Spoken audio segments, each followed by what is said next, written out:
Going to start off with Britain's Independent, a very alarming front page on Ebola. Absolutely. Let's take a look at the front page of the Independent. They talk about 60 days to save West Africa. Now, this is because the British Disasters Emergency Committee has warned that West Africa is 60 days away from a humanitarian catastrophe. And so the DEC, this is an umbrella group representing 13 organizations, including Oxfam, Save the Children, etc. Well, they've launched an unprecedented appeal to raise money to fight Ebola. The Independent is also reporting from West Africa, where it's a race against time to track down people who have been who come into contact with the virus. This article reports from a slum in Monrovia, where contact tracers actually try to track down these people who have been in contact with the virus. It's easier said than done, though, says the Independent, because in this slum, a lot of people are afraid of being put in quarantine. Yeah, it's detective work, isn't it? Ebola also front page news in China.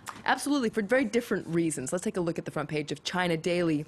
You can see here a photo of a factory where workers are working around the clock to, well, help fight Ebola by making these special suits that health workers wear. This is actually a factory called the Lakeland Industries Factory in the Shandong province. The general manager, to quote him, he says, "We've seen a huge jump in orders and decided to add night shifts to meet the rapidly rising demand." This is a very lucrative opportunity, it must be said, for this factory, which is making 6,000 protective suits a day, and these suits can cost up to $160 per suit. So it's kind of the flip side of the very tragic Ebola story. Absolutely, an absolutely priceless kit on the ground as well, those suits. So we're going to move on to the UK. The Home Office is in the spotlight. It's decided to end Britain's support for search and rescue operations in the Mediterranean. This is picking up migrants. Absolutely. It's getting a lot of attention in the British press. They're focusing on comments that the Foreign Office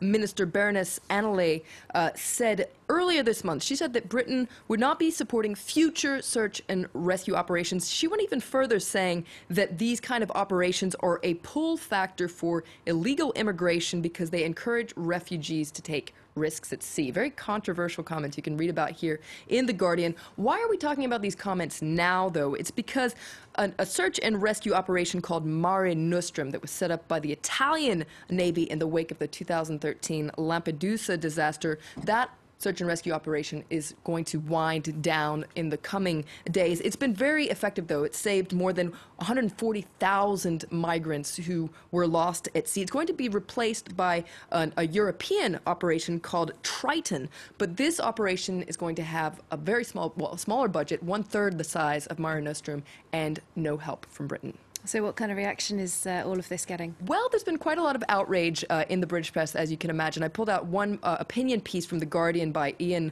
Burrell. He says that Britain's refusal to save migrants is an act of inhumanity.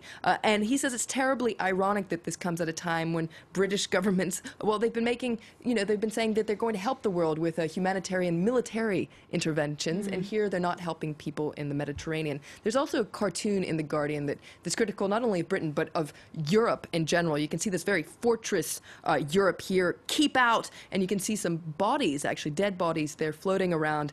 The caption there says, "The barbarians at the gate, they'll be inside." Very effective cartoon. Just time for a short word on Pope Francis. That's right, Pope Francis. He's making headlines. Why? Let's take a look at the Daily Beast. Even the Pope isn't a hardcore creationist. On Monday, he was talking to scientists, and I'll quote him. He said, "When we read about creation in Genesis, we run the risk of imagining God was a magician with a magic wand able to do everything." He said that's not so. The Pope says that evolution and the Big Bang aren't incompatible with a creator, but Slate tells us this actually isn't so new or revolutionary for the Catholic Church. But it is very different from his predecessor, Benedict XVI. Absolutely. Thanks very much for that. Flo Villamino there with a look through the international papers for us. Coming up after the break are all of our top stories here on France 24. Plus, in our special focus report, we're looking closer at Yemen. It's the poorest country on the Arabian Peninsula and traversing violent new political turbulence.